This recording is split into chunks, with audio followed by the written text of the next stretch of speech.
જે આ પાછળ તમને દેખાય છે સાયકલમાં એ ગુણી છે પાછળ. અને જ્યાં પણ પક્ષીઓ તમને દેખાય કોઈ પણ જગ્યાએ તો વહેલી તકે ત્યાં ચણ પહોંચાડો એ તમારી વાત જોઈ છે. જે ક્ષેત્રમાં તમે રહેતા હોય ત્યાં ચણ પહોંચાડો. કર્યા જેવું છે, કર્યા વગર કાંઈ મળતું નથી ને કરેલું ભગત જતું નથી. પણ આપણે નિમિત્ત ભાવ પણ ઈશ્વરના ચરણોમાં રાખવાનો છે.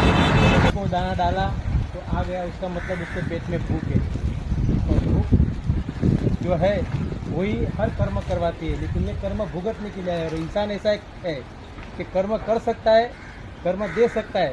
तो इंसान का जन्म मिला है तो कुछ अच्छे कर्म कर लो और हो सके उतना दान धर्म करना. और यही पंछी दाने के सिवा कुछ भी नहीं खा रहा है, हो सके तो प्लीज़ दाना पहुँचाइए. सेवा ही परमो धर्म है.